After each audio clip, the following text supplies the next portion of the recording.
Francesco Antônio Maria Matarazzo nasceu em 9 de março de 1854 na cidade de Castellabate, próxima a Nápoles, na Itália.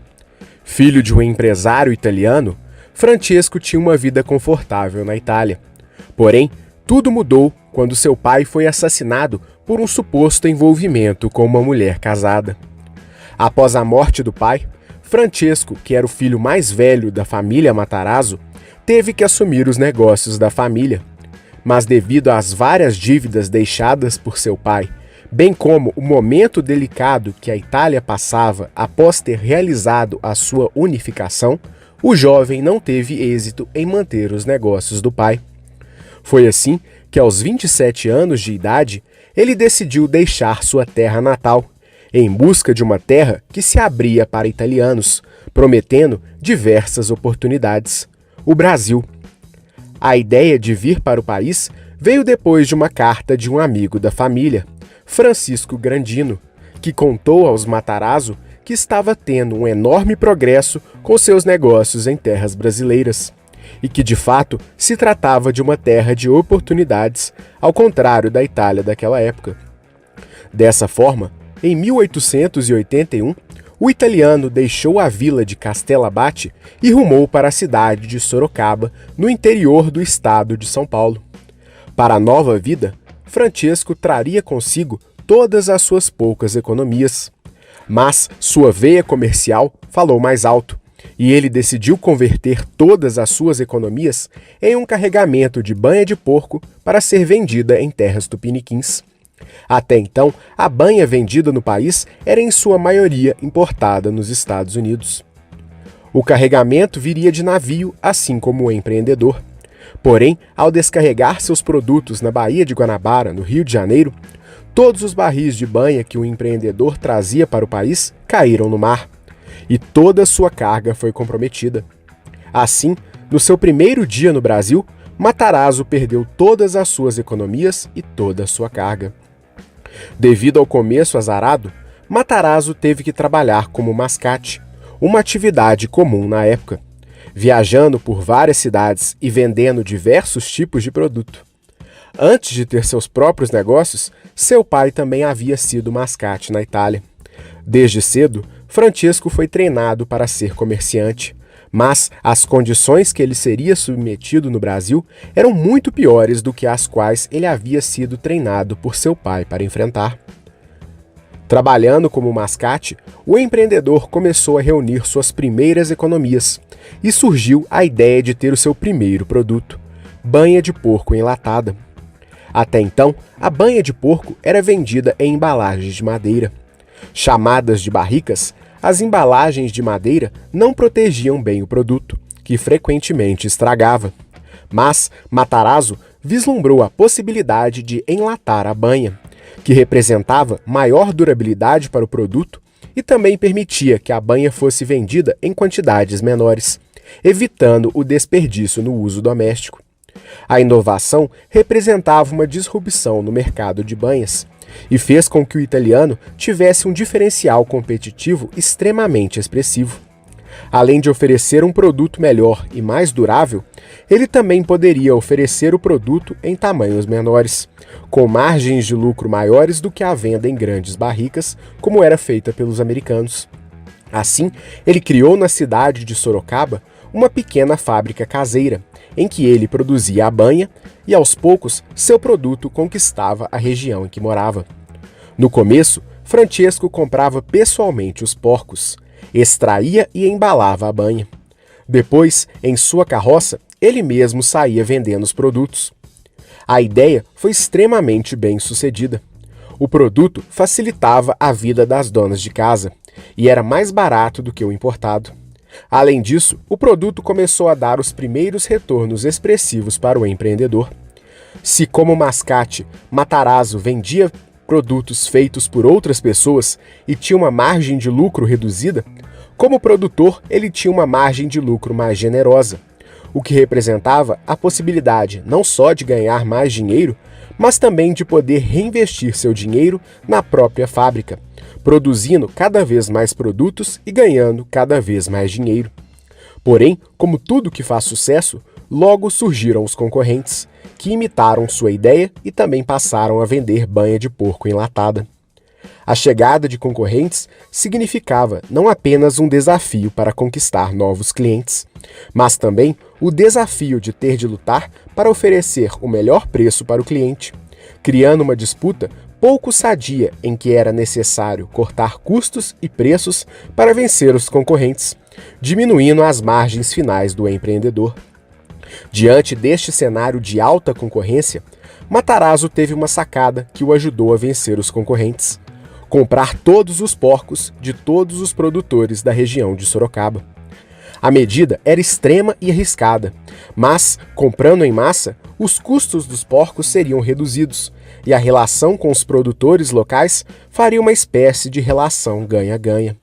Enquanto Matarazzo poderia comprar os porcos por um preço mais baixo, os produtores poderiam vender todos os porcos de forma garantida, sendo um movimento interessante para todos os envolvidos. A relação, além de benéfica ao empreendedor, também prejudicava os concorrentes, que não teriam matéria-prima para comprar nas proximidades da região, já que os produtores não abririam mão de vender toda a produção por um preço fixo para venderem apenas algumas unidades de porcos por um preço levemente maior.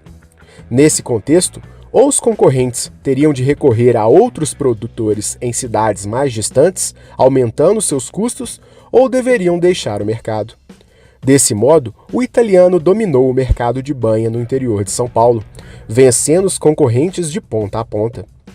Vendendo banha de porco, Matarazzo conseguiu acumular um capital razoável, que o permitiu abrir o seu próprio armazém em Sorocaba para vender seus produtos. Anos depois, ele também conseguiu abrir seu primeiro estabelecimento comercial na cidade de São Paulo, um armazém de produtos alimentícios, o Armazém Matarazzo.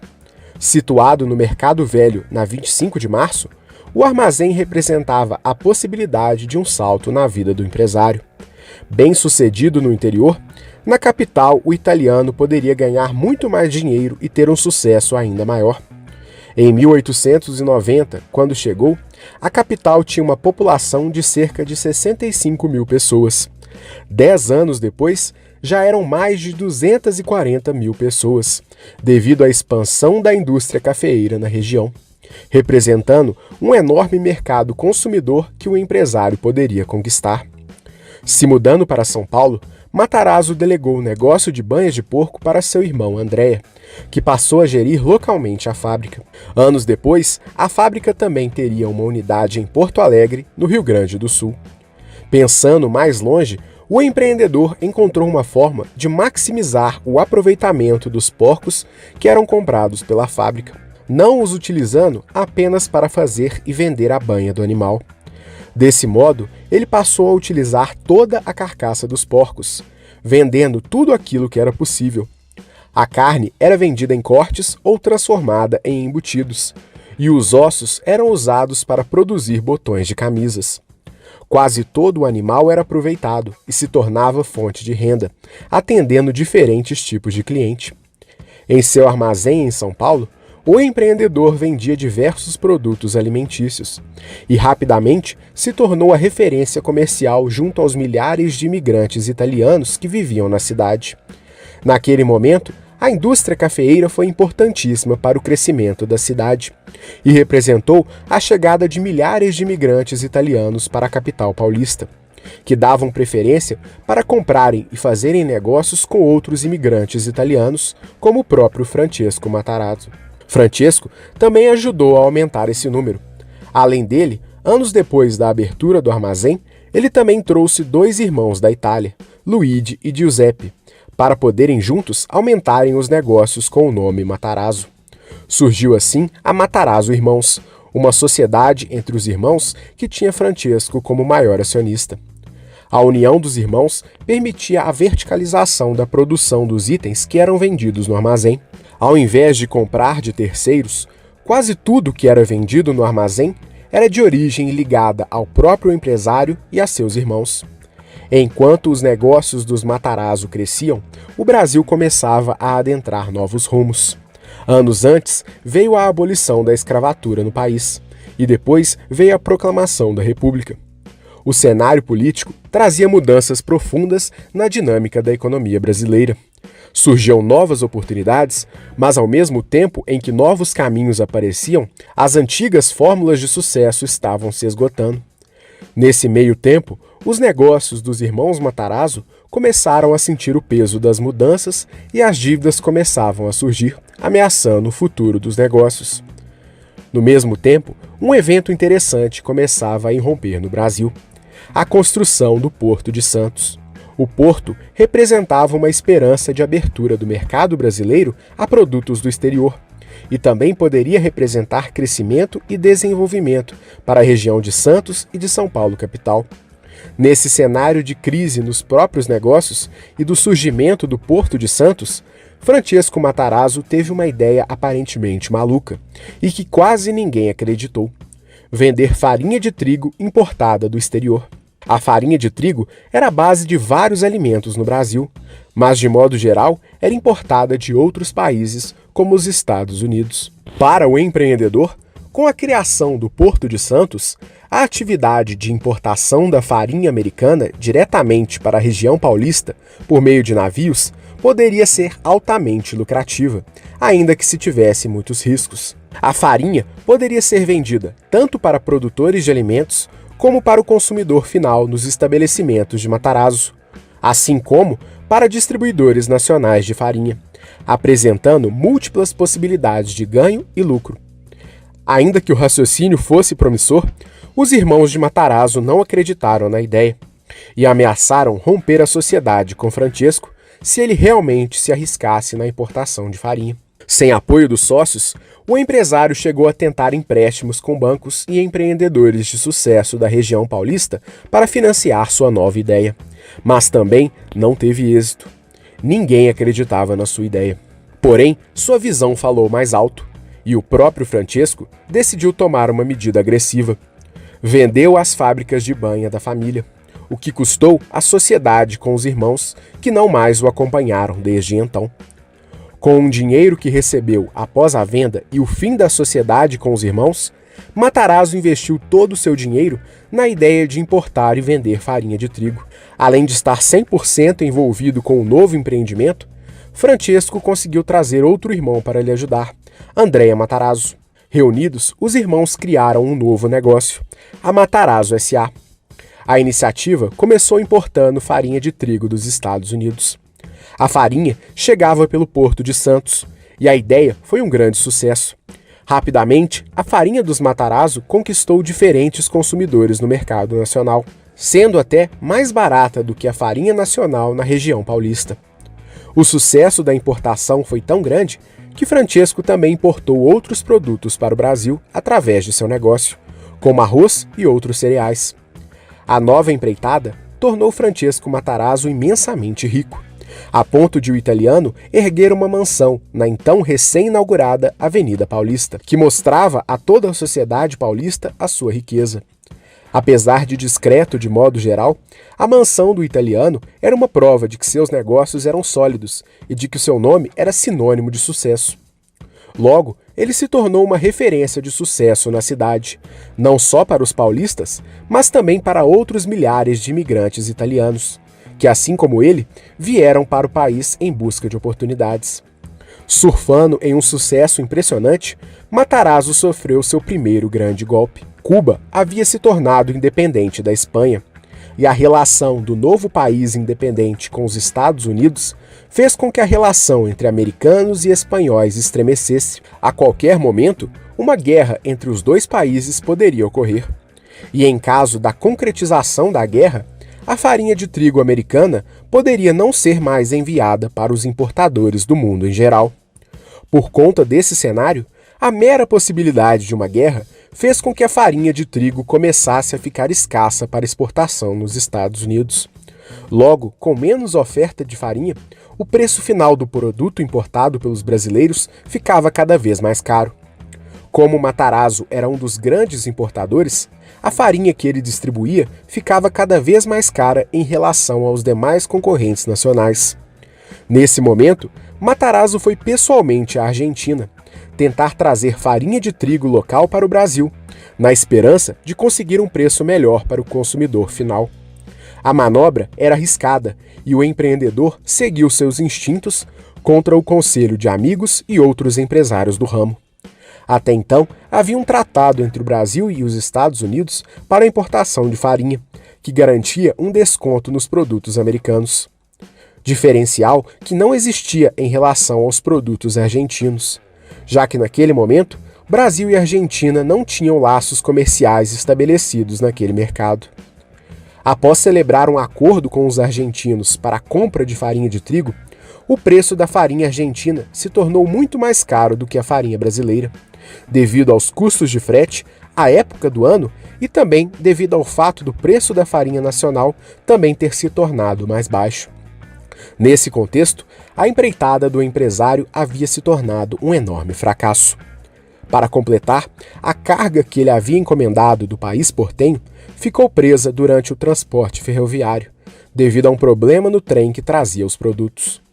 Por conta disso, o produto argentino demoraria semanas para chegar, aumentando ainda mais o prejuízo do italiano.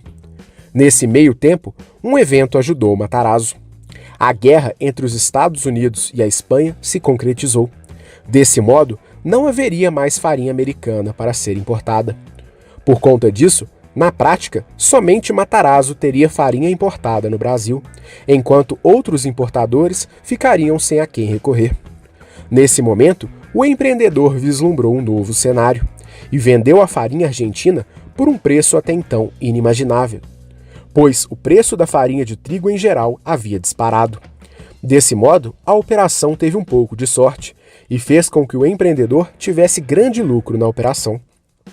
Para completar a virada, somente o italiano detinha a parceria com os argentinos, fato que o faria o único capaz de intermediar a venda de farinha argentina para distribuidores brasileiros, o tornando um dos maiores empresários do ramo, já que ele controlava o fluxo de farinha argentina no Brasil. Porém, o empreendedor sabia que não poderia ficar refém dos argentinos, e mais cedo ou mais tarde, ele teria que ter um plano B. A exemplo do que houve no mercado americano, qualquer problema que ocorresse com os hermanos poderia atingir os seus negócios. Então, Matarazzo teve a ideia de criar sua própria produção de farinha de trigo. Até então, a maior parte da farinha de trigo ofertada no Brasil era de origem estrangeira. Por conta disso, a farinha chegava ao Brasil com uma qualidade menor, já que era transportada por longos caminhos. Além disso, boa parte era perdida por estragar devido às más condições de armazenamento ou mesmo pela demora entre a produção e a venda ao consumidor final. Mas o empreendedor queria mudar essa realidade. Assim, ele criaria um moinho em terras nacionais. O moinho ficaria próximo às linhas férreas e o produto seria ensacado e vendido direto para o mercado nacional, podendo posteriormente ser também exportado pelo Porto de Santos. Para tanto, ele precisaria importar máquinas modernas da Inglaterra, e a empreitada lhe custaria muito mais do que ele poderia arcar. Por conta disso, o empresário recorreu a investidores ingleses para dar vida ao seu novo sonho. Após uma dura negociação, Matarazzo conseguiu o crédito junto aos ingleses, e assim ele deu origem ao seu grande plano. Em 1900, o moinho Matarazzo, localizado na rua Monsenhor Andrade, no bairro do Pari, ficou pronta. A obra durou apenas 10 meses e mostrou a grande sacada do empresário: produzir no Brasil tudo aquilo que era antes importado. A produção de farinha de trigo de Matarazzo foi um sucesso, e logo o empresário vislumbrou outros mercados que poderiam seguir a mesma fórmula. Se até então algo era importado, significava que havia uma lacuna a ser preenchida na produção nacional. Com o know-how de industrial adquirido com o moinho e com sucessivos empréstimos junto a investidores ingleses, Matarazzo passou a produzir também tecidos, cosméticos, produtos de limpeza e até mesmo criou uma usina metalúrgica. Com o passar dos anos, ele também criou e adquiriu fábricas de sabão, sabonetes, velas, fósforos, pregos e cerâmicas. Além disso, ele também se tornou dono de um frigorífico, de uma refinaria de açúcar, uma usina de cal, uma destilaria de álcool e uma fábrica de papel, entre outras empreitadas.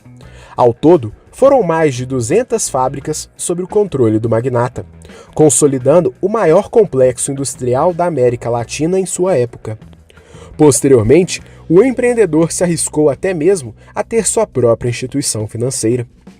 O segredo do sucesso de Matarazzo estava basicamente em dois pilares: a substituição de importações, produzindo no Brasil tudo aquilo que antes era obtido somente por meio de importação, e a verticalização integral da produção, em que o empreendedor era responsável por toda a cadeia produtiva daquilo que fabricava, desde a matéria-prima, insumos até o produto final. Todo o processo era controlado por ele. Reunidas, as atividades faziam parte de um império que ficou conhecido a partir de 1911 como Indústrias Reunidas Fábricas Matarazzo, ou IRF Matarazzo, um complexo que chegou a empregar mais de 30 mil pessoas, com fábricas em São Paulo, Santos e até na Argentina. O empresário produzia tudo aquilo que a nascente classe média brasileira precisava, e suas atividades eram coordenadas em um prédio no Anhangabaú. Anos depois, o edifício se tornou a sede do Banco Banespa e atualmente é a sede da Prefeitura de São Paulo. Apesar de suas centenas de instalações, Matarazzo visitava pelo menos uma de suas fábricas diariamente, hábito que ele manteve mesmo após celebrar 80 anos de vida. O empreendedor acordava diariamente por volta das 4 da manhã e trabalhava até a noite religiosamente. Com apenas alguns luxos, como sua casa e um carro importado, Matarazzo costumava reinvestir todos os seus lucros em seus próprios negócios. Assim, ele criava novas fábricas e também comprava fábricas que já existiam, entre concorrentes e novos mercados, que ele gostaria de integrar ao seu império. Em 1934, ele revelou ao biógrafo Costa Couto um resumo de seus segredos de sucesso: alguma inteligência, certa capacidade gerencial, muito trabalho e sorte. Reunidas, as empreitadas de Matarazzo totalizavam na época uma fortuna de 10 bilhões de dólares em valores da ocasião. Em determinado momento, Francesco Matarazzo chegou a ser o 6º homem mais rico do mundo, atrás de outras lendas como JP Morgan e John D. Rockefeller. Além de uma enorme fortuna, o empresário também promoveu ações de caridade e foi importante em sua terra natal. Durante a Primeira Guerra Mundial, Matarazzo viajou até a Itália e ajudou a abastecer diversas vilas e cidades locais através de suas doações. Por lá, o conde permaneceu durante os anos de 1914 e 1918, enquanto durou o conflito. A atitude fez com que ele recebesse do rei italiano Vittorio Emanuele os títulos de comendador e anos depois de conde. O Conde Matarazzo, como ficou conhecido, foi homenageado diversas vezes por autoridades da Itália e do Brasil. Além disso, o empresário se tornou uma espécie de celebridade e ícone nos dois países. Apesar da crescente admiração pela figura do conde e sua sorte e sucesso nos negócios, Matarazzo sofreu aquele que foi talvez o golpe mais duro de sua vida, no começo da década de 20. Ermelino Matarazzo, seu filho preferido, segundo mais velho e provável sucessor, faleceu em um acidente de carro enquanto passava férias na cidade de Turim, na Itália. Pai de 13 filhos, Francesco tinha adoração por Ermelino e jamais superou a perda do herdeiro. Há relatos de que ele até incentivou financeiramente seus filhos a colocarem o nome Ermelino em seus netos. Porém, ainda que sofresse em sua vida pessoal, nos negócios Matarazzo continuava firme. No mesmo ano da tragédia, ele adquiriu um terreno de 100 mil metros quadrados no bairro Águia Branca, em São Paulo, para concentrar várias de suas fábricas em um só lugar, um de seus grandes sonhos até então. Na mesma década, o seu império ainda adquiriu uma indústria química, frigoríficos e até mesmo uma distribuidora cinematográfica, um mercado extremamente novo no país. A robustez e a solidez do Império de Matarazzo fez com que o empreendedor passasse praticamente ileso pela Grande Depressão em 1929. Enquanto a indústria cafeeira perdeu 40% de suas exportações, o empresário continuou apostando no mercado nacional, Na mesma época, vários concorrentes enfrentavam prejuízos durante a crise e acabaram sendo comprados pelo magnata italiano. Na década de 30, Matarazzo teve ligações com políticos paulistas, mas preferiu não se envolver nas questões nacionais para não prejudicar seus negócios. Nem mesmo durante o começo da era Vargas, quando o Estado se revoltou contra o presidente, Matarazzo se envolveu com questões políticas. Apesar de seu sucesso, admiração e gratidão pelo Brasil, Francesco Matarazzo nunca se naturalizou brasileiro, assim como não teve participação na política nacional. Porém, há relatos históricos de que ele manteve relações com um movimento que irrompia em seu país natal, liderado pelo futuro ditador Benito Mussolini. A relação atestada por alguns historiadores seria a única mácula em sua biografia. Apesar disso, o conde não testemunhou os piores anos do ditador na Itália, pois ficou doente anos antes e faleceu antes da Segunda Guerra Mundial.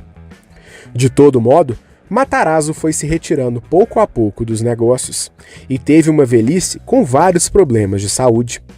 Por conta disso, ele escolheu pessoalmente seu sucessor no final de sua vida e preparou sua sucessão durante alguns anos. Após a morte de seu filho mais velho, Hermelino, o patriarca escolheu seu filho mais novo, Chiquinho, para tomar conta de seus negócios. A decisão foi contestada pelos demais herdeiros, até mesmo depois da morte do empresário. Até o final de sua vida, Matarazzo treinou seu filho para assumir seus negócios e tentou convencer seus outros filhos a aceitarem sua decisão. Apesar das críticas, o magnata confirmou seu desejo em seu testamento. Aos 82 anos, ele faleceu por insuficiência renal em 10 de fevereiro de 1937. O funeral do empresário levou cerca de 100 mil pessoas às ruas da cidade de São Paulo. No momento de sua morte, Matarazzo era o italiano mais rico do mundo e o homem mais rico do Brasil, com uma fortuna estimada em 20 bilhões de dólares. Após seu falecimento, Chiquinho Matarazzo manteve-se à frente dos negócios da família por 4 décadas, sendo por muitos anos o maior empresário da América Latina. Porém, a partir de 1969, as empresas tiveram o primeiro balanço negativo de sua história. Em 1977, o comando foi passado para Maria Pia, a neta mais jovem do patriarca. Após diversos esforços, em 1983, várias empresas da família entraram em concordata. Para completar, o império sofreu com processos trabalhistas, disputas familiares e sucessivos prejuízos, e pouco a pouco foi se dissolvendo. Enquanto Francesco Matarazzo vendeu apenas uma de suas fábricas, a de produção de fósforos, pois não conseguiu integrá-la aos seus negócios, mesmo sendo lucrativa, os herdeiros tiveram que vender quase todas as fábricas do magnata. Nem mesmo a mansão da família resistiu ao fim do império, quando foi destruída por uma tempestade em 1996. Hoje, restam apenas algumas fábricas que tiveram origem no império do magnata, como o Sabonete Francis, que é de um dos herdeiros do empreendedor. Apesar do fim do império empresarial, os herdeiros de Matarazzo continuam a ocupar posições de influência na sociedade brasileira, e entre eles está o ex-senador e vereador por São Paulo, Eduardo Matarazzo Suplicy, que é bisneto de Francesco. A incrível trajetória de Francesco Matarazzo é mais uma história de sucesso que merece ser contada em nosso canal. E foi um pedido de nossos inscritos Varley Márcio Silva, Luiz Fernando TV Net, Roger Killing, A Arte do Tijoleiro, Rodrigo Arley, Gomes, Jimmy Felipe, Silvio Maciel, Alan Santos e Samuel Teixeira. Lembrando que estamos produzindo diversos conteúdos gratuitos sobre empreendedorismo em nosso canal. Para continuar recebendo nosso conteúdo, se inscreva em nosso canal e acione o sininho das notificações para receber as nossas atualizações. Esperamos que você tenha gostado, um grande abraço e até a próxima!